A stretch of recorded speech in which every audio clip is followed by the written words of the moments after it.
We begin with a heated moment in cold Alaska, the site of a meeting between the top diplomats of the United States and China.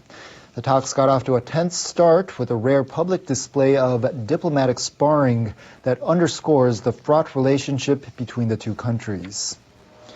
U.S. Secretary of State Antony Blinken and White House National Security Advisor Jake Sullivan are meeting with Yang Jiechi, who oversees Beijing's foreign policy, and Foreign Minister Wang Yi on Thursday and Friday.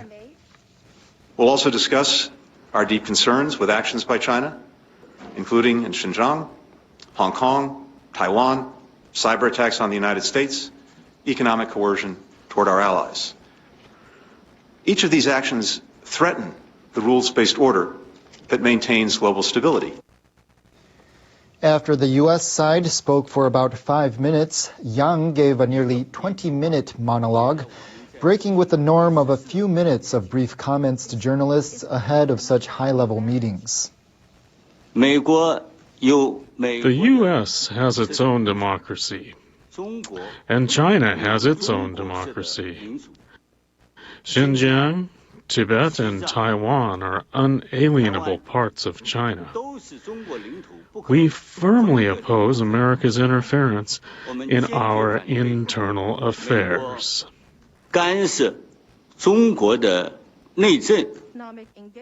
During Yang's remarks, the U.S. delegates frequently exchanged notes. Because you two delivered quite different opening remarks, mine were slightly different as well. Hold on 1 second, please. Hold on 1 second. Blinken called for reporters to stay behind, another unexpected development. Given your extended remarks, permit me please to add just a few of my own before we get down to work. I just made my first trip, as I noted, to Japan and South Korea. I have to tell you, what I'm hearing is very different from what you described. As reporters were leaving, the Chinese side called for them to stay, and the exchange of barbs lasted for over an hour. Afterwards, a senior U.S. official accused China of grandstanding, saying that the two sides had initially agreed to 2 minutes of opening statements by each principal delegate. A Chinese official said the U.S. officials were inhospitable and violated diplomatic protocol. Taiwanese authorities have reacted to the U.S.-China dialogue. In a statement, a Taiwanese Foreign Ministry spokesperson thanked Washington for its concern about the Taiwan issue and for conveying its position to the Chinese side.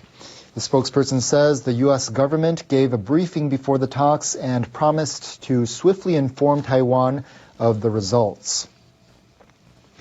A court in China has held a closed-door hearing for one of 2 Canadian citizens charged with spying. Entrepreneur Michael Spavor and former Canadian diplomat Michael Kovrig have been in detention since 2018. Shortly before that, Canada complied with a request from the United States to arrest Meng Wanzhou, the chief financial officer of Chinese telecom giant Huawei.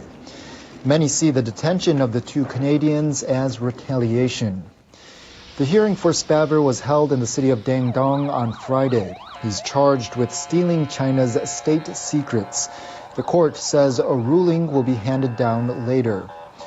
Reuters news agency reports foreign diplomats sought access to the hearing but were denied.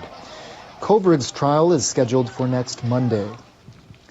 Canada's foreign minister released a statement on Wednesday calling the detention of the 2 men arbitrary and saying the proceedings lack transparency. Western media outlets point out that Spavor's trial came as top U.S. and Chinese diplomats met in Alaska. Meng's possible extradition to the U.S. is still going through Canada's court system. Malaysia says it'll order all North Korean diplomats to leave the country within 48 hours after Pyongyang announced it would cut ties with Kuala Lumpur. The diplomatic tit-for-tat comes after Malaysia extradited a North Korean citizen to the U.S. on money laundering charges, a hostile act according to Pyongyang. Malaysia's foreign ministry denounced North Korea's move as unfriendly and unconstructive. and noted it was among the earliest to have established diplomatic relations with North Korea in 1973.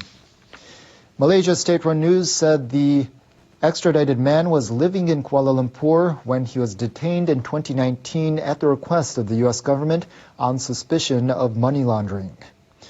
North Korean state-run news published a statement from the foreign ministry claiming he was engaged in legitimate trade activities. It said Malaysian authorities did not provide evidence in court and called the allegations against him absurd fabrication and sheer plot. The Malaysian Foreign Ministry says the extradition was done in accordance with the rule of law and after due legal process was exhausted. The country once had close ties with North Korea. But relations deteriorated after North Korean leader Kim Jong-un's half-brother Kim Jong-nam was killed in 2017 at Kuala Lumpur International Airport. Turning to the latest developments in Myanmar's deadly crackdowns on pro-democracy demonstrations. In an apparent bid to control information, the military is restricting internet access. Private newspapers have stopped publishing following bans and voluntary suspensions. Despite intensified crackdowns, protesters were back on the streets. Authorities have blocked mobile internet service, mainly in Yangon, which protesters rely on to exchange information. Meanwhile, Myanmar state-run TV reported Thursday that military leader Senior General Min Aung Hlaing participated in an online meeting of defense chiefs from the Association of Southeast Asian Nations. Indonesian President Joko Widodo on Friday asked ASEAN leaders to meet to discuss the crisis. Indonesia urges dialogue and reconciliation be carried out immediately to restore democracy, peace, and stability in Myanmar.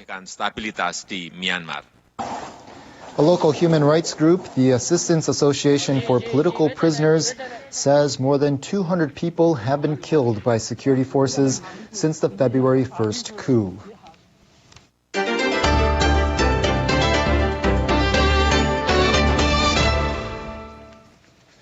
Now to the coronavirus situation here in Japan. There are concerns about a rebound in infections, even as the government has decided to end a state of emergency for the Tokyo area as scheduled on Sunday. Tokyo's governor has expressed her worries about the situation.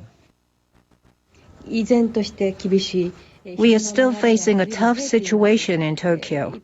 The flow of people is increasing. We are concerned lifting the declaration would accelerate the trend.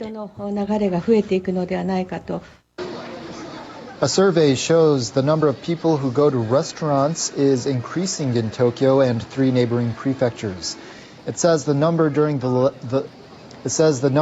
last 7 days until Thursday rose nearly 70% from the first week when the state of emergency was issued in January. Prefectural governors say they'll keep asking bars and restaurants to close early and remain cautious about lifting audience caps for events. As part of efforts to monitor the spread of the virus, they'll also ramp up precautionary testing. In western prefectures such as Osaka and Fukuoka, where the declaration was lifted last month, new cases appear to be increasing. An expert warns of a possible rebound. Even after lifting the state of emergency, we should think of the trend under the declaration. We should still be careful when we dine out, both in day or night, because it could trigger further infections. After the end of the declaration in the Tokyo area, concern about a resurgence in travel is rising as well. Osaka's governor says that Shinkansen bullet train passengers arriving from the area will have their temperatures monitored at Shin Osaka Station from Monday. Across Japan, over 1,400 cases have been reported on Friday. Nearly half of them were in Tokyo and 3 neighboring prefectures. Japan's fleet of Aegis destroyers has been increased to 8 as called for in defense program guidelines. The new vessel Haguro was officially commissioned on Friday. Haguro is equipped with a system that allows location data on missiles and aircraft to be shared with the U.S. military in real time. There are also plans for it to carry a new type of interceptor missile being developed by Japan and the U.S. Defense Minister Kishi Nobuo has asked the Self-Defense Force to play a role in timely missile defense. The Defense Ministry and the Self-Defense Forces need to take all possible measures to protect the lives and peaceful existence of people in Japan under any circumstances. Kishi says the security environment surrounding the country is quickly becoming more and more severe and uncertain. Ministry officials plan to build 2 new Aegis vessels in a new class.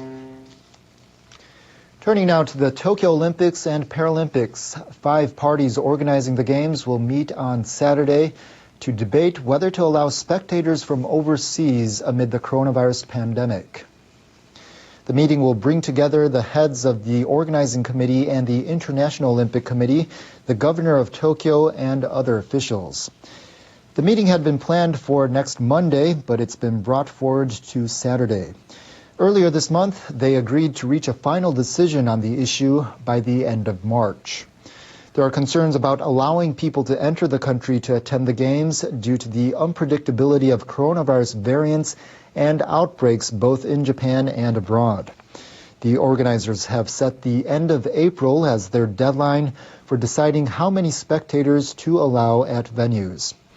The Tokyo Olympics are right around the corner. The torch relay starts next Thursday, and the Games are scheduled to open after a 1-year delay on July 23rd.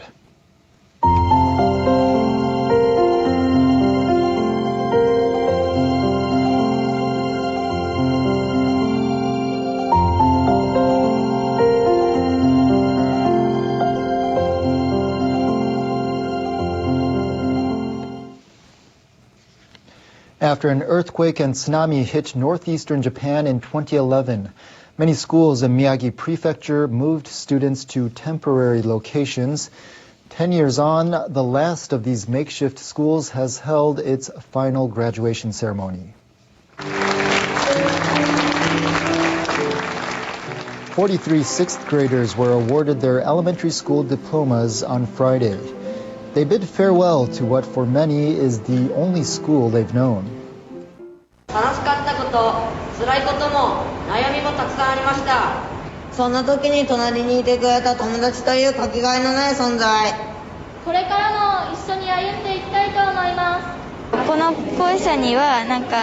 I have lots of fun memories here, and some sad ones as well. I am proud to graduate from this place. 23 public schools were forced to give classes in prefabricated buildings. 34 Myanmar police officers have fled to India after refusing orders to shoot civilian protesters. In Tanzania, Samia Suluhu Hassan was sworn in as the country's first female president after the sudden death of President John Magufuli. Malaysia denounces North Korea's decision to cut diplomatic ties with the country over its decision to send a North Korean citizen to the U.S. for trial. And the trial of a Canadian man detained for more than 2 years in China ended Friday in the city of Dandong. No judgment was released. A third wave of coronavirus is starting to sweep across the European Union. Large parts of France are going into lockdown again tonight. Switzerland is extending its restrictions. Poland is also going into partial lockdown from this evening. A second day of talks has just finished between the US and China. Secretary of State Antony Blinken described them as candid. The US said from the start that it planned to raise concerns over Hong Kong, Taiwan and the treatment of ethnic Uyghurs. And a reporter with the BBC's Burmese service has been detained by unidentified men in Myanmar as clashes continue between security forces and protesters.